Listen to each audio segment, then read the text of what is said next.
आणि सर्वात महत्त्वाची गोष्ट काय आहे, की मागच्या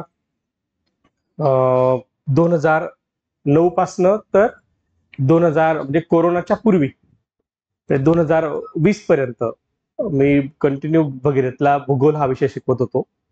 आणि कोरोना झाला, म्हणजे मला पण आणि कोरोनाचा प्रसार झाला सर्वीकडे आणि त्यानंतर क्लासेसवर ऑनलाईनचा मोठा हे वाढलं आणि त्या ऑनलाईनच्या माध्यमातून हळूहळू ऑफलाईनचे क्लास कमी कमी होत गेले.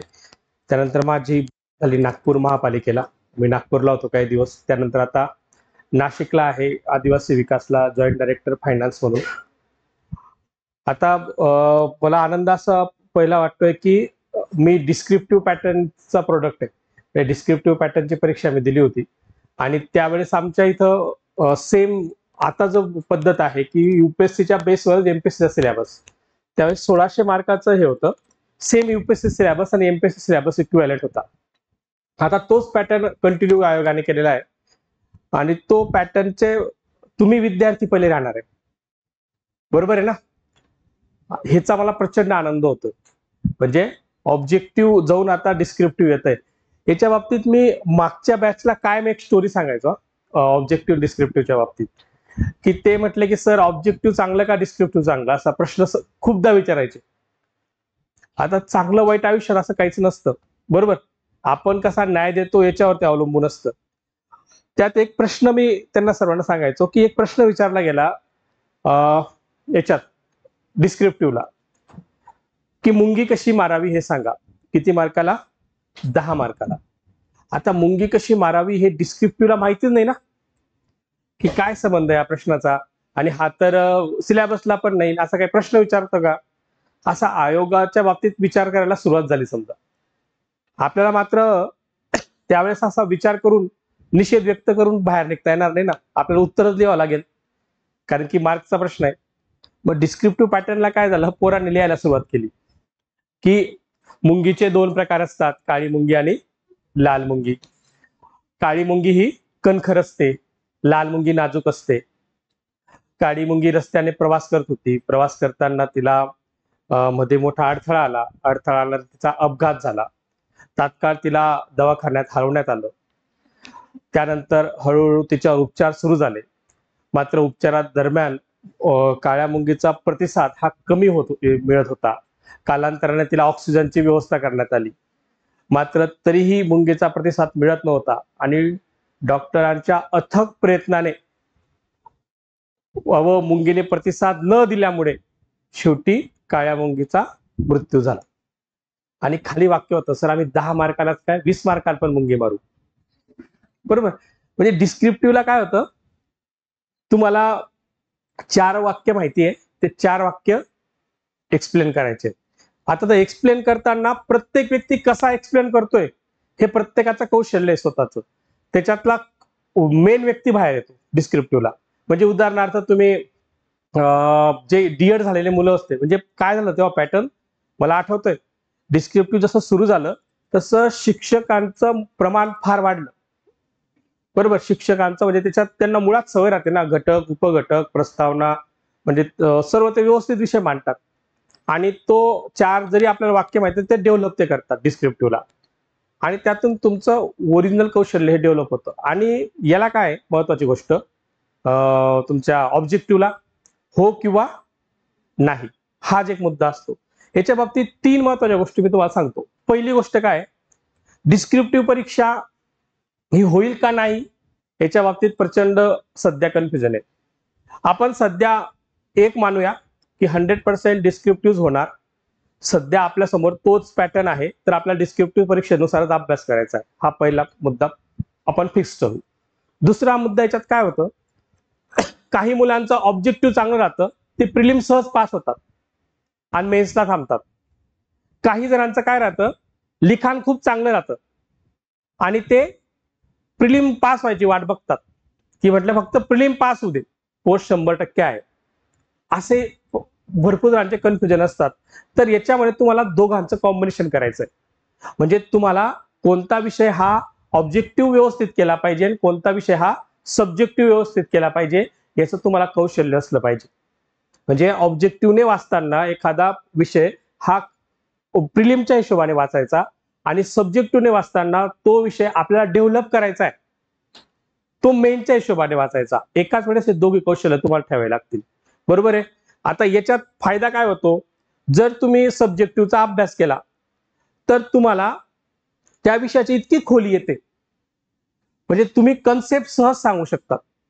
कन्सेप्ट कोणतेही सहज सांगू शकतात, पण त्याच्यातलं तुम्हाला एकदम हो का नाही किंवा एकदम ऑब्जेक्टिव्ह प्रश्न आला पाठांतराचा, तर ते आपल्याला असं वाटतं की ते कमी कमी होत जातं.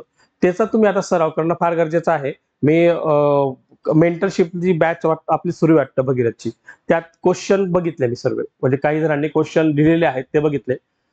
पहिले तुमचं तुम्ही आहेत का त्याच्यात, पहिले असणारे क्वेश्चन आणि आताचे क्वेश्चन हे हळूहळू तुमचे इम्प्रुव्हमेंट मला दिसते. ही इम्प्रुव्हमेंट तुमची जर अशीच कायम राहिली तर 100% तुम्ही मेन्स साठी चांगल्या पद्धतीने तयारी करताय असं मी तुम्हाला म्हणेल. पण त्यासोबत तुम्हाला ऑब्जेक्टिव्हची चांगली तयारी आता करावी लागेल. याचं कॉम्बिनेशन तुम्ही ठेवा. पुढचा महत्वाचा आपल्या याच्यात गैरसमज आहे. समज आणि गैरसमज दोघं म्हणेन मी, की काहींना असं वाटतं की याच्यात कॉम्पिटिशन मोठ्या प्रमाणात वाढेल, की जे मुलं युपीएससी करताय ते डायरेक्टली एमपीएससी मध्ये सहज हे घेऊ शकतात. हे वाक्य खरं आहे, पण पूर्णतः खरं नाही. कारण की एमपीएससीच्या बाबतीत माझा व्यक्तिगत अनुभव असा आहे, मी तुम्हाला जो अनुभव आहे तो सांगतो, की माझ्या वेळेस बहुतांश जणांना एमपीएससी मध्ये पोस्ट मिळाली नाही, पण युपीएससी मध्ये मिळाली. किंवा एमपीएससी मध्ये ते क्लास 2 झाले, पण युपीएससी मध्ये आयआरएस झाले. आणि याकरता एमपीएससीचा अप्रोच आणि युपीएससीचा अप्रोच जरी आता सिलेबसनुसार तुम्हाला सारखा वाटत राहिला, पण तुम्हाला ही भीती वाटायची काहीच गरज नाही, की तुम्ही युपीएससीची मुलं इकडे येऊ शकतात आणि कॉम्पिटिशन वाढू शकते. सर्वात महत्वाची गोष्ट काय, जो एमपीएससीच्या परीक्षेची तयारी करतो तो आता युपीएससी देऊ शकतोय. हा महत्वाचा अप्रोच आपल्याला लक्षात ठेवायचा आहे. त्यात कुठेही बदल नाही सिलेबसमध्ये आणि तो बदल नसल्यामुळे आपण एकाच वेळेस 2 परीक्षा सहज देऊ शकतो. त्याकरता तुम्ही डिस्क्रिप्टिव्हची तयारी खूप चांगली करा. याच्यात ऑब्जेक्टिव्ह सब्जेक्टिव्हचं कॉम्बिनेशन ठेवा. लिखाणाची रोज प्रॅक्टिस करा. लिखाणाच्या बाबतीत आपल्याला एखादा प्रश्न लिहिल्यानंतर मी याच्यात इनपुट कसा देऊ शकतो आणि तो प्रश्न आपल्याला वेळेत लिहायचा आहे. बहुतांश जणांना काय ते असं नक्षी काम करून लिहायची सवय राहते. बरोबर, आकृती वगैरे काढून लिहायची सवय राहते. आपल्याला परीक्षेला टाइम दिलेला आहे, की ह्या विहित वेळेमध्ये तो तुम्हाला सिलेबस कंप्लीट करून किंवा त्या विहित वेळेमध्ये तो प्रश्न सोडवायचा आहे. आणि एक स्टेज अशी येते, की आपले हात म्हणतात, की आता मला पुढे लिहू शकत नाही. मग तेव्हा काही जण काय करतात, फक्त पॉइंट पॉइंट लिहायला सुरुवात करतात. तर ती पण स्टेज आपली चुकते. आपल्याला प्रत्येक प्रश्नाला सारखा न्याय द्यायचा आहे. ह्या सर्व गोष्टींची तयारी आपल्याला करावी लागते. म्हणजे एक पहिले जे प्रश्न उत्तर 10 प्रश्न आहेत. पहिले 3-4 प्रश्न तुम्ही प्रचंड ताकदीने लिहिले. त्याच्यात आकृत्या वगैरे सर्व काढल्या. त्याच्यात जर तुम्हाला 100 शब्दात सांगितले, तुम्ही 150 शब्दात लिहिले किंवा 200 शब्दात लिहिले. आणि बाकीच्या प्रश्नांना काय झालं, तुम्हाला वेळ कमी पडतोय किंवा तुमचे हात दुखायला लागतात. त्यावेळेस तुम्ही त्या शब्दात तिथं तुम्ही 70-80 शब्दातच लिहिताय. त्याच्यात आकृत्या पण काढत नाही, अक्षर थोडं खराब व्हायला सुरुवात होते आणि फास्ट तुम्ही लिहायला सुरुवात होते किंवा थांबतायत कुठे कुठे. हे ज्या गोष्टी आहेत ना, ह्या गोष्टीवर आपल्याला इथं काम करावं लागतं. म्हणजे डिस्क्रिप्टिव्हचं हे एक वैशिष्ट्य आहे, की तुमचं खऱ्या अर्थाने काय लागतं, खऱ्या अर्थाने तुमचं व्यक्तिमत्वाचं म्हणजे कौशल्याची परीक्षा होते डिस्क्रिप्टिव्ह मध्ये. हे लक्षात, त्याकरता डिस्क्रिप्टिव्ह पॅटर्न हा आपल्या परीक्षेसाठी पण जितका महत्वाचा आहे, तितक्या आपल्या ओव्हरऑल डेव्हलपमेंटसाठी महत्वाचा आहे. तुम्हाला निश्चितच याचा फायदाच होईल आणि तुम्ही बिलकुल कन्फ्युजन मध्ये राहू नका, की आता ऑब्जेक्टिव्ह परत परीक्षा द्यायची का डिस्क्रिप्टिव्ह द्यायची. आपण पूर्णपणे 100% डिस्क्रिप्टिव्ह परीक्षा होणार या तयारीने आता लागायचंय. बाकी तुम्हाला कधी काही प्रॉब्लेम आला याचा डिस्क्रिप्टिव्ह मध्ये क्वेश्चन आन्सरचा, तर मी पण ते चेक करेल. सुरुवातीला सांगितलं की जॉग्राफीचे तुम्ही पाठवा, पण तुमची तयारी चांगली झाली तेव्हा मला सांगा, तेव्हा आपण ते चेक करूया. कोणाला काही प्रश्न असतील तर विचारा, नाही तर मी थांबतो आता आणि सरांकडे देतो. तुमची बॅच कधी सुरू झाली आता ही, कधी? अच्छा, मग आता ओके, 1 जुलैला. ठीक आहे. आता बऱ्यापैकी तुमचं सिलेबस कव्हर पूर्ण होईल किंवा त्याचे नोट्स काढणं हे काढणं ह्याच्यात फार महत्वाचं आहे. म्हणजे आम्ही काय करायचो डिस्क्रिप्टिव्हला, की ऑप्शनल फिक्स करायचो पहिले. ऑप्शनलच्या बाबतीत पण तुम्हाला एक महत्वाची गोष्ट सांगतो, आपण दरवेळेस ऑप्शनल बदलतो काही जण. आपला ट्रेंड काय आहे की ह्या वेळेस जॉग्राफीला कमी मार्क आले, पबॅड घ्या, पबॅडला कमी मार्क आले, पॉल सायन्स घ्या, पॉल सायन्सला कमी मार्क आले, नंतर काय ते सोशॉलॉजी घ्या.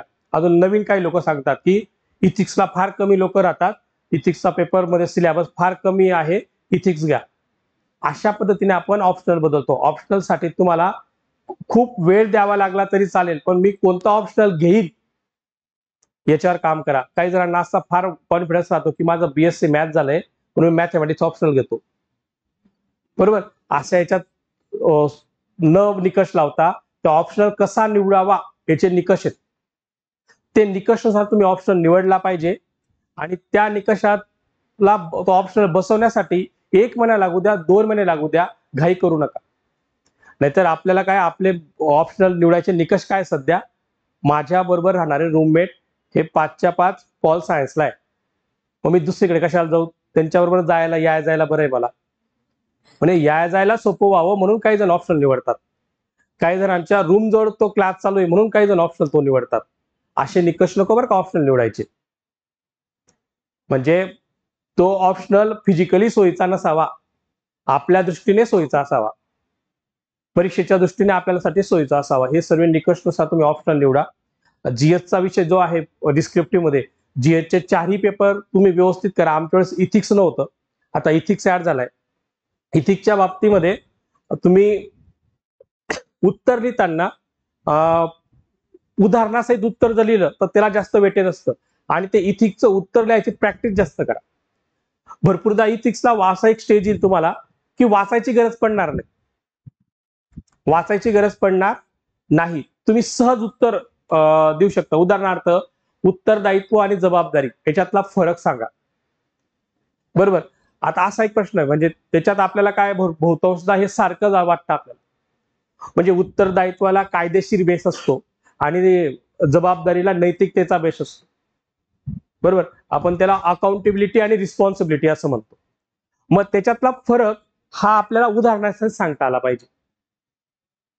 अशा पद्धतीने तुम्ही जर रोजचे पेपर जरी वाचलं आणि व्यवस्थित ते विचार जास्त केला एखाद्या प्रश्नावर की मी तो कसा लिहिल किंवा याच्यावर कसा पद्धतीने विचार मांडेल, डिस्कशन चांगलं केलं तर 100% इथिक्सच्या विषयाची तयारी चांगली होईल आणि तुम्हाला चांगले मार्क पडतील.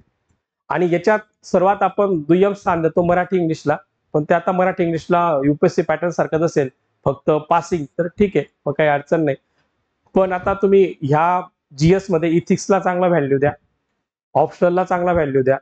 त्या व्यतिरिक्त इतर जे मुद्दे आहेत म्हणजे इतिहास, भूगोल, राज्यघटना, इकॉनॉमिक्स, याच्यात माझा स्वतःचा अभ्यासाचा पॅटर्न असा होता, सिलेबसचा मुद्दा टिक मार्क करायचो आणि त्या सिलेबसच्या मुद्द्याची व्याप्ती किती ते ओळखायचो मी, की याची व्याप्ती किती आहे, म्हणजे याच्यात कोणकोणते मुद्दे समाविष्ट आहे, सब मुद्दे, ते सर्व काढून त्याचा विचार आम्ही करत राहायचो. आणि पेपर वाचताना काय नेहमी एक लक्षात ठेवा, आपण काय करतो, कात्रण कापून ठेवतो आणि ते आपल्या वहीला लावतो. तर इतकी मोठी वही होऊन जाते की नंतर आपली वाचायची हिंमतच होत नाही त्या वहीला. मग आपला भाऊ वगैरे ती वही वाचतो. त्याकरता ते कात्रण न काढता त्या कात्रण मधल्या महत्वाचा क्रक्स काढायचा आणि त्या जी वृत्तपत्राचे तुम्ही जर पूर्ण असं बघितलं तर तुम्हाला असं लक्षात येईल त्याचं GS1, GS2, GS3 आणि GS4 याच्यानुसार विभाग करा आणि विभाग करून ते लिहून काढा व्यवस्थित. त्या व्यतिरिक्त एक महत्वाची गोष्ट सांगतो, आता लक्षात आली, की सिलेबस पाठ करा. डिस्क्रिप्टिव्हला सर्वात सोपा मुद्दा सिलेबस पाठ करणे. हा सिलेबस पाठ करणे का महत्वाचं आहे डिस्क्रिप्टिव्हला सांगू, तुम्हाला ज्यावेळेस पॉइंट आठवत नाही ना त्यावेळेस सिलेबसचा मुद्दा जरी आठवला तरी तो एक्सप्लेन करता येतो. हे तुम्हाला ज्यावेळेस तुम्ही प्रत्यक्ष अभ्यासाला सुरुवात करणार आणि एखादं उत्तर लिहिणार तेव्हा तुम्हाला जास्त लक्षात येईल. त्याकरता सिलेबस पाठांतरावर प्रचंड भर द्या. चालेल, तुम्हाला खूप साऱ्या शुभेच्छा. आपण पुन्हा भेटू आणि लवकरात लवकर या प्रशासनात. थँक्यू.